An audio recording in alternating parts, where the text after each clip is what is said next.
Faces serious long-term consequences over the crisis in Ukraine. Families across England are finding out today which primary school their child will attend in September. For the first time, places are all being allocated on the same day. High demand in some areas means many parents could miss out on their first choice of school. We'll be speaking to a primary school head teacher about the admissions process around 20 to 7. We'd also like to hear about some of your experiences and concerns as well. A major rescue operation is underway after a ferry carrying more than 470 people sank off the coast of South Korea. Officials say at least 2 people have died and hundreds are still unaccounted for. Most of the passengers were school children and their teachers. In the next hour, Britain's biggest retailer, Tesco, will reveal how well it's done or not over the past year. The former DJ Dave Lee Travis has been charged with 1 count of indecent assault. Many young people in England suffering a mental health crisis are forced to go into police cells, according to research carried out by the Care Quality Commission. 40 bishops are among hundreds of members of the clergy who've called on party leaders to do more to prevent people going hungry in light of what they describe as a shocking increase in the use of food banks. The Trussell Trust, which runs 400 food banks, says it handed out more than 900,000 emergency parcels in the last financial year, more than double the total in the previous 12 months.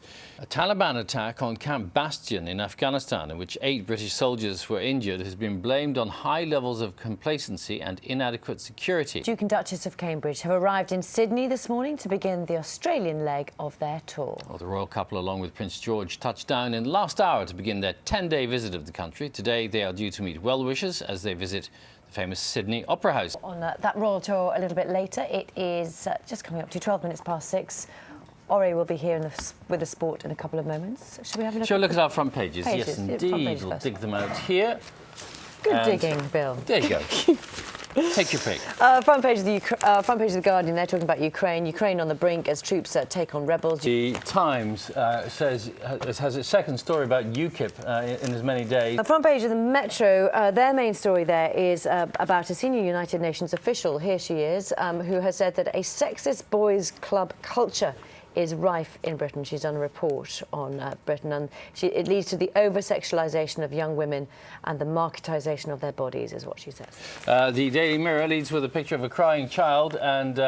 front page of the Telegraph, a hospital bed shortage exposed. And The Sun has an extraordinary story about Britain's... I just want, before we go, I don't know, did you see the moon? I didn't see the moon. Oh my gosh, it was absolutely beautiful. It's called the Blood Eclipse. You could see it, because I saw it in parts of the UK last night. It was absolutely stunning, kind of orangey red. If anybody's got pictures, send them in, because I want to prove to Bill that you could see it. Yes, and if you've got pictures of this, send them in as well, although do not approach it. Oh, there you go. If you spot those things, let us know. Ori has the sport. Very good morning. I didn't need to see that. Bill, you know about my fear of birds? No? I didn't need to see that. That's got me all worried, all shaken up this morning. We'll happily talk about. So Arsenal run of 16 years in the Champions League is looked in doubt for quite some time, especially after the challenge of Everton. Who do you reckon the best paid sports team in the world right now? Real Madrid, something like that. Lazio. It could be. Not Lazio, they're nowhere near him. What? Manchester City. Really? But Lucky they them. might breach FIFA's UEFA's financial fair play rules. If I say the words Donald Duck to you, then what's that do to you? Yeah! right. I know. Thanks very much. Yeah. Dom, Dom, anything morning. throws you into sort of catatonic No, but- panic? We've done our... I was at school with someone who also had a fear of Big Bird as well. So Ori is not alone. That's all from me. Dom, thanks very much. See you later, Tom. Thank you. Thank you. 18 minutes past 6, this is Breakfast. These are the main stories this morning. Time for our first full look at the weather. Here's Carol. Morning. Thank you, Billy. Good morning, both. Back to you. We will. Thank you. Let's take you back to our main story in the developing situation in Ukraine. The Foreign Secretary, William Hague's, called on Moscow to take action to defuse the growing crisis. Situation overnight, still very tense. Okay, David's down with the latest from Donetsk. Thank you for the moment. 23 minutes past 6. We're either ruled from a long way away or a longer way away. That's the dilemma facing some people who live in the Orkney Islands, ahead of the referendum on whether Scotland becomes independent. With 5 months to go until the vote, some islanders are trying to bring issues such as fishing and renewable energy under local control so that they can have more say on the matters that affect them. Live in the Orkney Islands with James Cook in around an hour's time.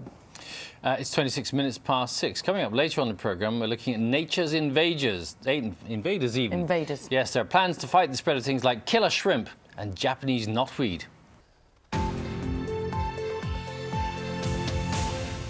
Hello, very good morning. This is Breakfast with Bill Turnbull and Louise Minchin. It's 6:30, so we'll bring you all the latest news and sport in just a moment. Also on Breakfast this morning, on an anxious day for some parents in England, we're speaking to a head teacher and a